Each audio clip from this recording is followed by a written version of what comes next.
네, 더불어 오늘은 이재만 실장님과 함께하겠습니다. 어서 오세요. 어서 오세요. 안녕하세요. 아, 시장 기다렸습니다. 네. 오늘 글쎄 일단 답은 없다 하더라도 해안을 주세요. 어떻게 해야 됩니까? 해안이 딱히 있을 수 있는 시장은 아니긴 합니다만 이게 기본적으로 뭐 이렇게 흔히 얘기하는 뭐 심리 지표들이라든가 다양한 가격 지표들이 현재를 얼마나 반영을 하고 있는가가 되게 좀 중요할 것 같습니다. 그래서 네. 예를 들면 그 흔히 얘기하는 심리를 바라보는 공포 지수라고 불리는 V코스피가 어느 정도까지 올라왔는가도 또 한번 이렇게 보실 필요가 있겠죠. 여기 제가 그림을 잠깐 갖고 나왔는데 이게 진한 초록색이 V코스피입니다. 근데 뭐 V코스피가 뭐 당연히 변동성이 많이 커졌다 이건 알고 계실 텐데 여기 보시는 현재 우리나라 V코스피가 지난주에 고점을 갔을 때가 83포인트까지 올라갑니다. 이게 83의 의미가 뭐냐면 결국 글로벌 금융위기 때 고점이 89포인트였거든요. 네. 어떻게 보면 사람들이 체감하는 이 공포의 지수는 거의 글로벌 금융위기에 버금갈 정도로 굉장히 높아졌다라는 의미를 갖게 됩니다. 공포지수가 80포인트를 넘었다는 거는 월간으로 변동성이 지수가 23%가 넘어갈 거라는 생각을 갖고 있었기 때문에 기본적으로 굉장히 극단적인 공포라고 보시면 될 수 있는 부분들이 될 것 같아요. 그리고 왜 흔히 얘기하는 좀 전쟁이 장기화되고 확산이 되고 그래서 공급망에 차질이 생기고 막 이런 것들의 대표적인 예가 다 코로나19 여기 보이시는 러시아 우크라이나 전쟁이 있었던 2022년 이런 때인데 주가가 물론 이제 코로나19 같은 경우가 한 36% 정도 기간 동안 하락을 했고 러우 전쟁 같은 경우가 금리 인상까지 같이 맞물리게 되면서 한 23% 정도 급락을 했었습니다. 네. 지난주 코스피가 이틀간 19% 정도 빠졌기 때문에 약간 이런 부분들을 어느 정도 좀 선반영했다는 부분 이런 것들도 좀 생각해 보실 수 있는 부분이 될 것 같습니다. 냉정하게 보면 심리라든가 주가의 가격 이런 부분들은 상당 부분 전쟁이 장기화될 거고 확전될 거고 뭐 흔히 얘기하는 약간 이 전쟁들로 인해서 나중에 인플레이션 문제도 생길 거라는 걸 주가가 좀 어느 정도 반영을 했다라고 보실 수 있는 데이터들은 될 것 같습니다. 대신 이제 좀 그때 한번 지난주에 결국 가장 중요한 건 유가의 진정 여부였는데 네. 유가가 지금 이제 급등을 하게 되면서 과거 러우 전쟁 당시에 2022년 고점이 120불 정도니까 지금 마지막 거의 극단적인 거기까지 온 거네요. 위기를 반영을 하는 지표가 마지막으로 유가가 되는 부분이 현재 나타나고 있다라고 보시면 될 것 같습니다. 네, 그럼 이런 유가 상승기에 어떤 전략을 세워야? 우선 기본적으로 네. 이게 지금 얘기되고 있는 흔히 얘기하는 스태그플레이션이라고 하죠. 네. 물가는 오르고 경기는 좋지 않고 특히 지난 주말에 미국 고용 지표가 좀 좋지 않았기 때문에 네. 그런 우려를 더 자극을 많이 했던 것 같습니다. 약간 좀 시장을 좀 냉정하게 좀 생각을 해본다라고 하게 되면 결국 유가의 상승은 기업들의 비용 상승이 될 테니까요. 그 과정에서 결국 기업들 중에서 뭐 이렇게 흔히 얘기하는 비용이 올라갔을 때도 가격을 전가할 수 있는 뭐 업종들이라든가 이런 쪽들이 되겠죠.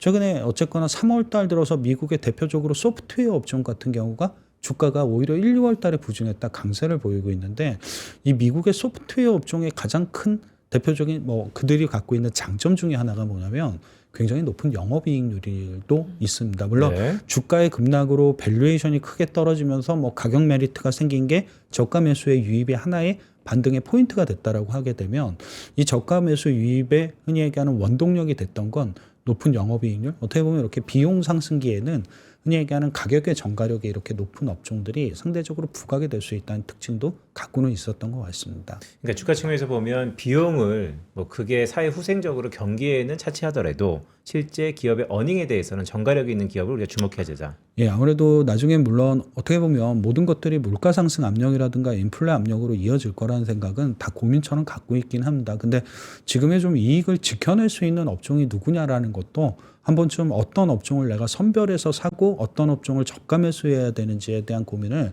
조금은 이렇게 말해줄 수 있는 데이터들이 될 것 같습니다. 이 유가 있지 않습니까? 지금 어쨌든 뭐 100불, 110불 막 이렇게 치솟고 있는데 뭐 전망이 다 그때그때 상황이 바뀌면 바뀌겠죠. 그런데 아이비들의 전망 보면 불과 한 2달 뒤에는 다시 70불대로 내려온다라는 게 컨센서스 깔려 있잖아요. 예. 시장을 오래 보셨잖아요. 네. 이게 전망치가 바뀔 가능성 아니면 그대로 70불로 앉을 가능성 뭐 이란발 중동 사태는 초유의 사태이긴 하지만 네. 전반적인 경험치에 의한 가능성이 안정적일 거다 아니면 그래도 발산할 것 같다. 어느 쪽에 좀 더 무게가 있으세요? 우선 가장 이제 개인적으로 생각을 하는 건 네. 유가가 당연히 급등했던 게 지정학적인 리스크였기 때문에 지정학적인 리스크가 어떤 이슈로 인해서 완화가 된다라고 하게 되면 유가는 제자리로 오는데 급등한 시간보다도 더 빨리 떨어질 수 있다는 가능성은 충분히 생각을 하실 수는 있으실 것 같고 네. 그게 꼭 경험상의 측면이 아니라 가격이라는 건 심리가 더 많이 반영을 하는 부분들도 단기적인 영향을 주기 때문에 네. 분명히 있는 이슈는 맞을 것 같습니다. 근데 이제 조금 약간 중장기적으로 뭐 수급이라든가 이런 것들을 좀 생각을 한다라고 하게 되면 오히려 유가는 지금보다 좀 더 안정화되는 게 맞을 수밖에 없겠죠. 수급을 보면 원유에 대한 수요가 폭발하는 시절도 아니고 그만큼 뭐 굉장히 경기가 좋았던 측면들 이런 것들도 갖고 있지는 않기 때문에 오히려 약간 중장기적으로는 조금 더 뒤로 가면 갈수록 유가는 하락 안정화가 될 거라는 생각은 해보실 수 있는 내용이 될 것 같습니다. 근데 다만 이렇게 쉽게 얘기를 드리긴 하는데 이게 단기에 유가가 급등하는 게 주가 측면에 특히 아시아 국가들에게는 굉장히 불리한 일일 수밖에 없기 때문에 네. 주가가 한번 이 고비는 어쩔 수 없는 상황을 좀 넘길 필요는 좀 있는 것 같습니다. 그럼 조정 이후에 어떤 업종의 비중을 확대해야 좋을까요? 우선 항상 비슷하죠. 그러니까 조정이 왔을 때 단기적으로 낙폭이 과도했으며 별로 바뀌지 않는 것 중에 하나는 낙폭 과대주가 먼저 반전한다는 건 크게 바뀌지는 않을 것 같습니다. 근데 네. 아까 잠깐 말씀을 드릴 때 뭐 우리나라에서도 흔히 얘기하는 가격 전가력이라는 게 좋은 업종들이 있을 테니까요. 과연 최근에 낙폭이 과도했고 가격 전가력이 좋은 게 누굴 거냐라는 생각이 결국 결론으로 귀결되는 누구를 사야 될 거냐라는 생각으로 입증이 되는 것 같습니다.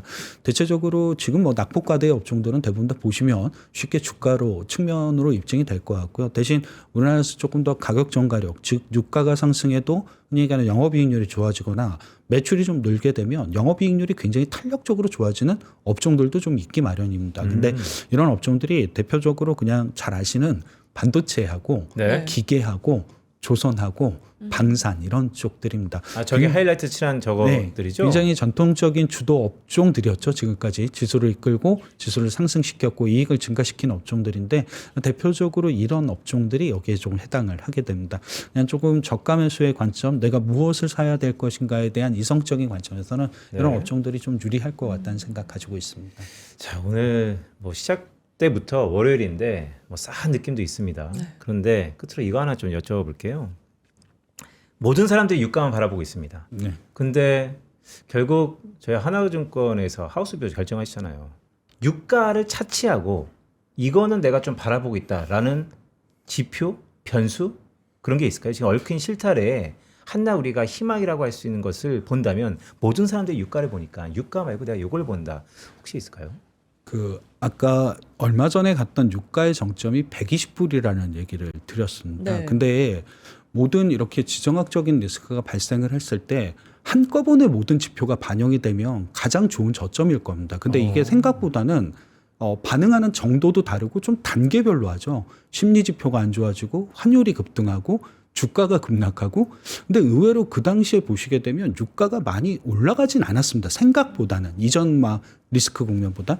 근데 오늘 바라보는 그냥 단기적인 관점은 유가가 120불을 넘는다라기보다는 기본적으로 가장 리스크의 상단까지 오고 있는 게 지금 마지막에 유가가 있구나라는 생각을 하나 해보시면 여기가 약간 공포 국면의 절정을 좀 지나갈 수 있는 국면 이런 것들일 거고 결국 이번 사태가 조금 진정되고 미중 정상회담 이런 것들이 월말에 예정이 되어 있으니까 이렇게 되게 되면 약간 진정의 포인트들을 좀 갖고 있고 과연 그러면 4월 달에도 전쟁이라는 이슈겠냐라는 생각보다는 오히려 4월이 되면 또 똑같죠. 뭐 실적 발표는 어떻게 될 것이며 흔히 얘기하는 향후 실적의 전망치는 결국 이런 것들이 나머지 시간들을 더 크게 주식시장에 영향을 줄 수 있다는 생각을 해보실 수 있는 내용은 될 것 같습니다. 그러니까 이런 말씀이네요. 결국 지금 가장 두려움과 우려감이 반영된 게 유가인데 그게 오버슈팅돼 있다라는 거고 어쩌면 우리는 아프지만 정점을 좀 지나가고 있는 것 같다. 그래서 결국 주가는 기업의 어닝에 대한 플락스니까 곧 실적 시즌이 개봉 박두된다. 실적은 좋을까요?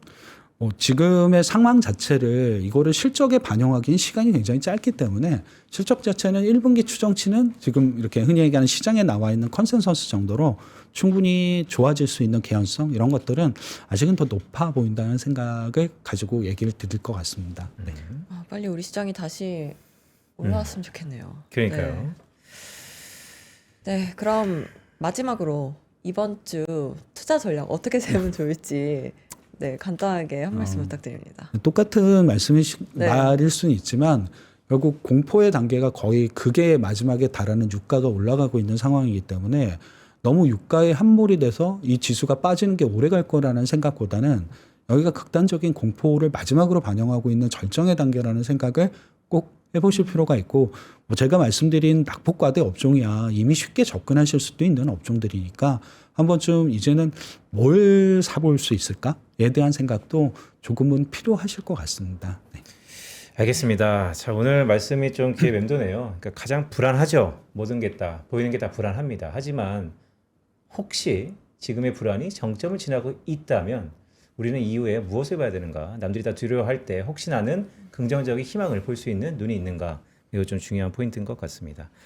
자, 저희 이재만 실장과 함께했습니다. 고맙습니다. 네, 감사합니다. 네, 저희 더블 밸류업은 내일 8시 40분에 다시 찾아뵙겠습니다. 고맙습니다. 고맙습니다.